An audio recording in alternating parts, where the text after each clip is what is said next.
pretend that we're going somewhere really, really far away from here.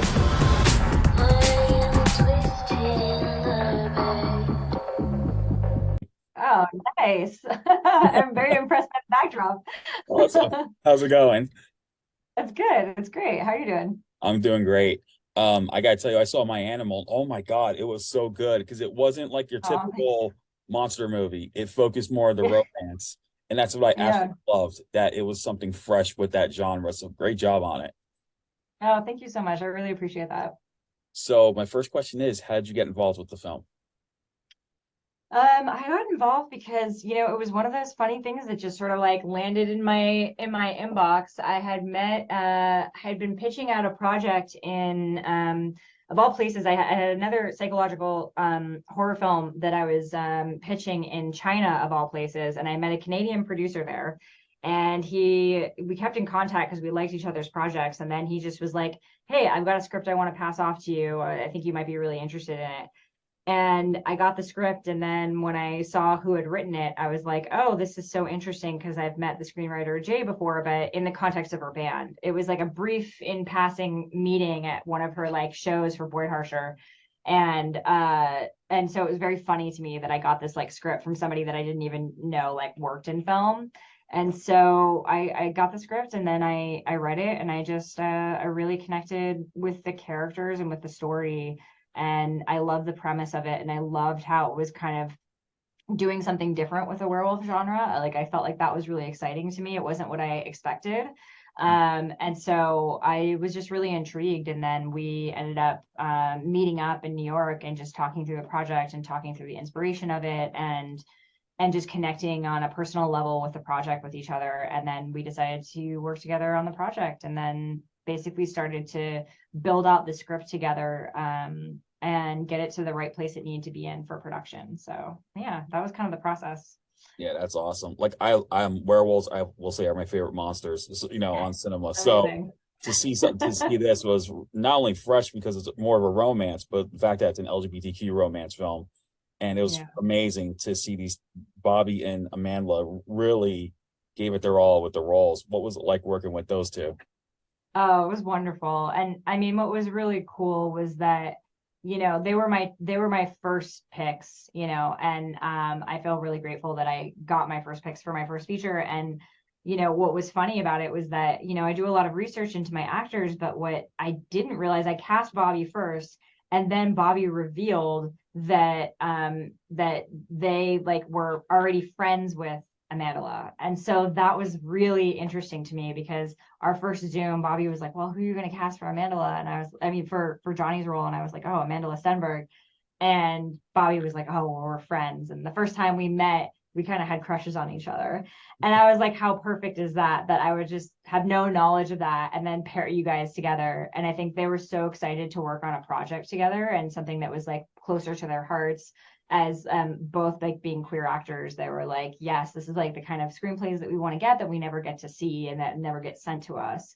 And so that was just really exciting for them to already, there's already like this built-in enthusiasm for working with each other, and a lot of trust too, which I think just helped so much with um, just like the whole process of, just like the intimate scenes, and a lot of the chemistry was just, it helped combat the fact that we were making a movie in a pandemic where you had limitations on how much you could work with your actors in advance.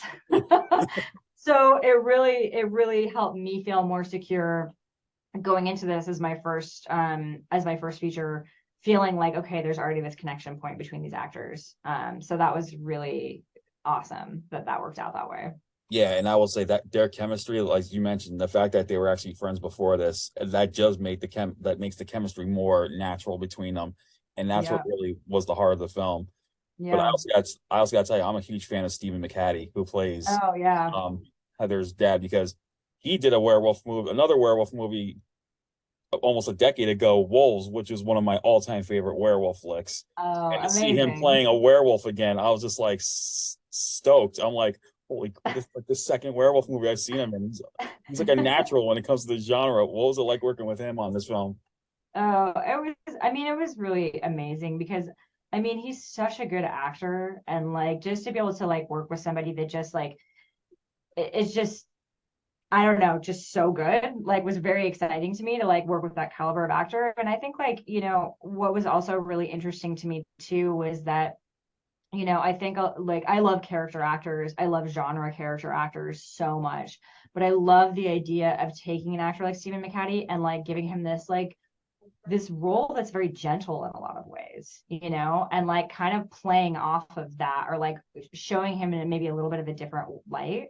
And I remember around the time that I was casting him, I came across this like Reddit thread where someone had like gone through his entire IMDb, and they were like, wouldn't it be crazy if Stephen McHattie played a caring dad? And I was like, yes, it would. And so it was like kind of fun for me from that perspective to again do something a little bit against people's expectations, because it works really well on that level where he can really like portray this like amazing sort of like dad and like you know, kind of figure for Heather's character, but also that he's got that kind of edge to him at the same time, you know, like he's dynamic from that perspective, that he's like his character is inherently very violent, you know, in some ways just from being a werewolf, but that he's got such softness to him. I thought was really compelling. He pretty much said that he played the same character in Wolves. He was like this father figure, this uncle to the lead werewolf, and then, you know, the script calls for it, that's when he lets the, you know, the beast out. But I can't say the same for Heidi. Heidi was full Karen through that whole movie as the mom. She was just like, so bitter and everything. She was like, I think she's one of the strictest moms I've ever seen in the history of films.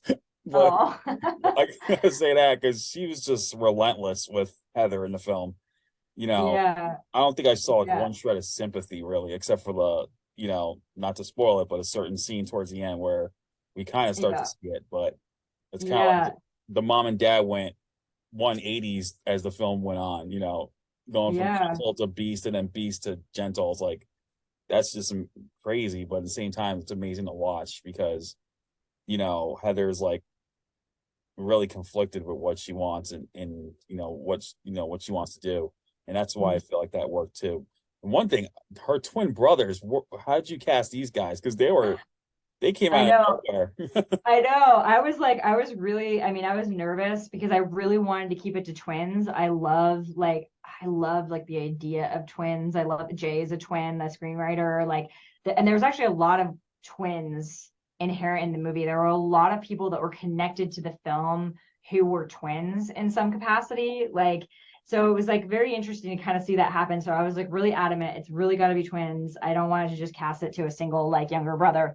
And so that was one of the things we got on top of like as quickly as possible in the casting process, because we knew it was going to be difficult. And so we kind of had our casting director just put out a call, and we found these like the Halpenny twins, like Charlie and Harrison. They were just so incredible. And it was kind of funny too, because their names were Charlie and Harrison, and the two characters were Cooper and Hardy. So they both had the same kind of like beginning first initial, and it worked for the personalities of the kids, worked for the characters in the same way. So it was really cool. But yeah, I mean, we basically just like, I saw their tapes, and at first I wasn't sure because it's kind of hard to tell with kids. Like you really have to see them in a room. So I was like, I have to see like the twins options in person. Like there's no other way to do it. But I remember like, because it was the pandemic, there were rules about how you could audition people. And so we had to like last minute get they were like, oh, they're going to have masks on. And I was like, well, I'm not gonna be able to tell if they can act if they have masks on. So we had to get these like big plastic visors that we could put over like their whole head so I could still see them and see them perform. And so they were like someone that I was like, I loved their look, but I was like, I'm not sure, you know, because they had never like really, they had done background work and modeling mostly. And so I wasn't sure if they would be able to handle the acting part of it. But then when I saw them, they were so incredible, and they took the direction so quickly and just so open and excited. And their mom, Lori Ann, was like incredible and so supportive. So it was just made sense all around. And it was really exciting to find them, because like they really make a statement when you see them, because they have such a distinct look. And I was like, great, they look like wolf pups.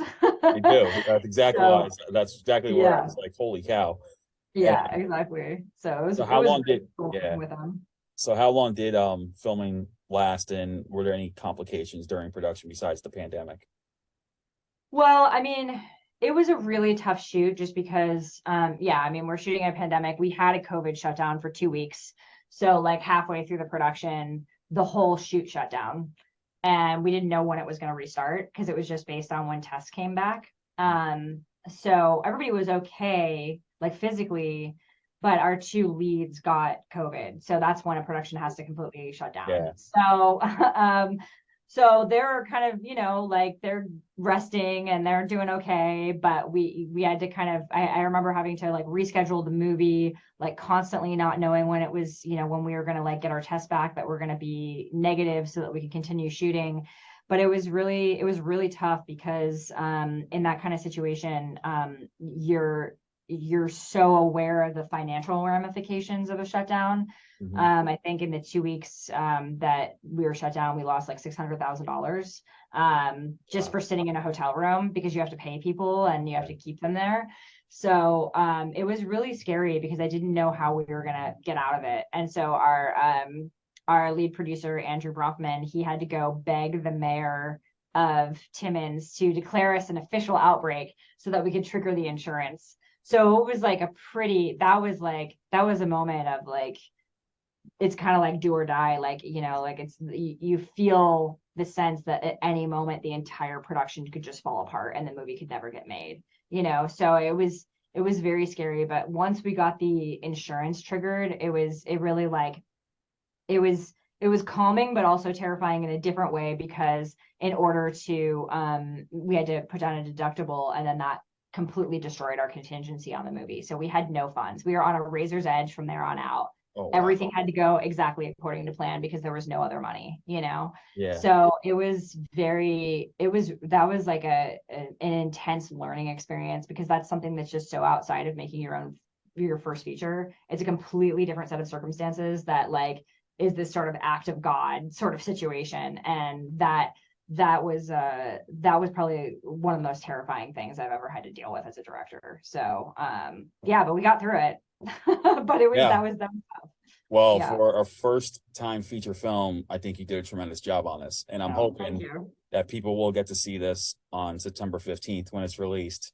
And with that said, do you have another feature film down the line that you're planning? Oh yeah, definitely.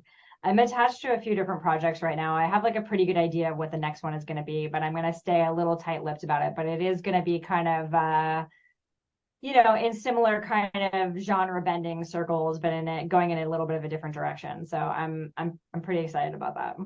That's awesome. Well, I hope people check out My Animal on September 15th, especially those who love werewolf movies and romance movies. They're going to want to see this meshing, because this is a fantastic meshing of the genre. But don't expect too much monster stuff until the third act. I will say that. And trust me, it's worth the wait. And Jacqueline, thank you so much for taking the time to talk about the film. Amazing. Thank you so much. I really appreciate it. All right. You take care. Have a good day. All right. Yep. Bye. Bye-bye.